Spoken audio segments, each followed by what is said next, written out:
question that started this research was not what AI is doing to our output. The output question is being answered everywhere by everyone. The question was the one underneath. What is AI doing to how we think?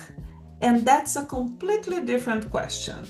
And asking it in deep qualitative interviews, most recently with senior tech leaders, produced a different set of answers than the usual productivity conversations. And this episode is about one of those answers, the one I keep coming back to. A phrase from one interview that turned out to name something almost everyone in the research recognized it without having a name for it before. It was a head of business architecture at a major European company. Senior, really experienced, someone who had been building expertise for years. And she was using AI heavily, not reluctantly, not with skepticism, with real fluency. Well, she had noticed gradually and then undeniably, I would say, that she had stopped doing something she called the artwork of the problem space. And what is the artwork of the problem space, right? It is the work that happens before you reach for a solution, not the analysis, but the framing, the formation of the right question.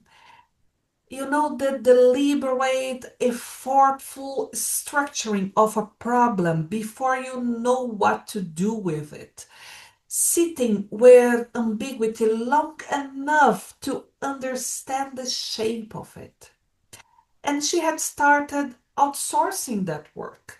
And not because she decided to, and that is interesting, but because AI made the shortcut available. And the shortcut was always faster. And the output always looked fine. And the more you do that, the less you practice the thing itself. And the less you practice, the harder it became to access it when you need it. And I have to say that this was not one person. Across dozens of interviews, across different industries, different countries, different seniority levels, some version of this pattern kept surfacing. The names were different, the contexts were different, but the underlying mechanism was always the same. Was the analyst who described it spending an entire working day without speaking to another human. AI had absorbed the work that used to require conversation, collaboration, the friction of other people's thinking. Or the leader who realized that he had stopped sitting with uncertainty the way he used to. Because AI produced a plausible answer fast enough that sitting with uncertainty felt like inefficiency, or the person who could still describe with precision the thinking process they used to do and could not quite remember the last time they done it. But there is a mechanism underneath all of it. I used to say that the brain is an efficiency seeking system. When a shortcut reliably produces a result, the brain stops investing in the longer route. And this is not a flaw. It's the feature. It's how we learn, how we automate, how we become fluent.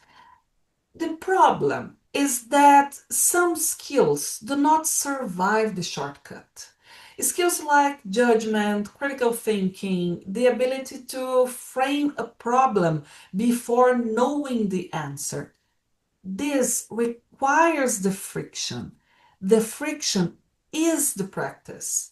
And when AI makes the friction optional, and the pressure is always toward speed and productivity, the practice quietly becomes less practiced, I would say. And like any skill you stop practicing, it does not disappear immediately. It gets harder to access, especially under pressure, especially when it matters most. But let me tell you why this matters beyond individual practice. Well, we measure output. We don't measure the quality of thinking behind it. There is no KPIs for the reasoning behind the decision was genuinely mine. There is no dashboard that shows whether the person who produced the analysis understands it or just approved it. Because the outputs, they're fine, the dashboards are green, nobody announces when the artwork of the problem space stopped being practiced. This is what makes it different from every other technology transition. The change is happening underneath the metrics, in the thing the metrics don't reach. And here is what the research also showed. The leaders who noticed it, who caught themselves and pushed back, did it deliberately. They designed the friction back into the process. They asked AI to challenge them before confirming. They protected the slow moments. They kept the human loop alive. And this is not anti-AI. The goal is not less AI. The goal is what I call full power, the full capability of the tool and the full judgment of the person. This is a real partnership, not a substitution. But that requires something from the human side. Not oversight, not approval, but genuine thinking. Bringing yourself fully to the work, not just your signature at the end of it. Now, I want to leave you with a question. What did you practice before AI that you are no longer practicing? And not what you outsourced. That framing sounds like accusation, and this is not the goal here. But what have you stopped doing? Not because you decided to stop, but because something easier was always there. And that's the question the artwork of the problem space is asking. And it's the question worth sitting with, slowly, on purpose, without immediately reaching for an answer. Try this. The full report related to the interviews I made with senior leaders in tech companies is in my ebook, What Happens When You Outsource Your Mind.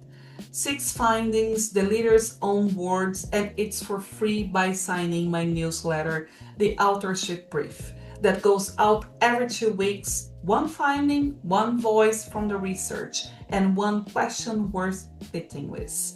And all the links are below the description. See you in the next episode. Bye.